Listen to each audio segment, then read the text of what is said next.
Knowledge study পয়েন্টে সবাইকে জানাই স্বাগত। তো আজকে শিখবো স্কোয়ার বর্গ। আমরা শিখলাম আগেরটা 21 স্কোয়ার থেকে 30 স্কোয়ার, এখন আমরা শিখবো 31 স্কোয়ার থেকে 40 স্কোয়ার। তো 31 স্কোয়ার কিভাবে আমি একটা দেখিয়ে দিচ্ছি ডেমো, এটা তোমরা যদি খাতা করো সেটাও হবে। 1 কে 1, 3 কে 3, এদিকে 3 কে 3, 3 3 9, 1 3 3 6, যোগ করলে হয়ে যাবে এটা 9। তো এগুলো আমি এখানে শর্ট আছে জায়গাটা, তো আমি এটা হচ্ছে 961, ঠিক আছে। তো 31 স্কোয়ার 31 ইন্টু 31 সমান সমান 961।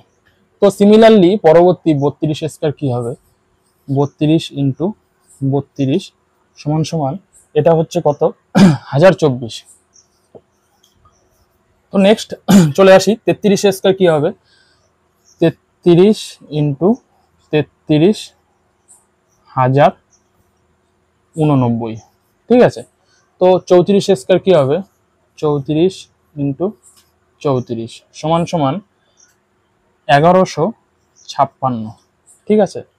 তো 35 স্কোয়ার কি হবে, 35 ইন্টু 35 এটা হবে 1225, ঠিক আছে। তো নেক্সট 36 স্কোয়ার কি হবে তোমরা অবশ্যই আমার কমেন্ট বক্সে জানাবে। চলে আসি 37 স্কোয়ার কি হবে, 37 ইন্টু 37 এটা কি হবে বলো, 1369, ঠিক আছে। 38 স্কোয়ার কি হবে, 38 স্কোয়ার এটা তোমরা দেখো কিভাবে হবে, 38 ইন্টু 38, ঠিক আছে। এটা কত হচ্ছে 1444, ঠিক আছে। 39 স্কোয়ার কি হবে, 39 ইন্টু 39 সমান সমান এটা কত হচ্ছে তোমরা বলো, এটা হচ্ছে 1521, ঠিক আছে, 1521। তো 40 স্কোয়ার কি হবে এটা তোমরা সবাই জানো, ঠিক আছে।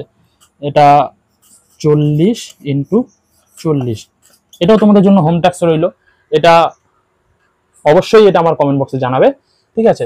তো ভিডিওটি কেমন লাগলো অবশ্যই কমেন্ট বক্সে জানাবেন, এবং ভিডিওটি ভালো লেগে থাকলে 31 থেকে 40 স্কোয়ার পর্যন্ত লাইক করে দেবেন, সাবস্ক্রাইব করে দেবেন আমার চ্যানেলটিকে। অসংখ্য ধন্যবাদ।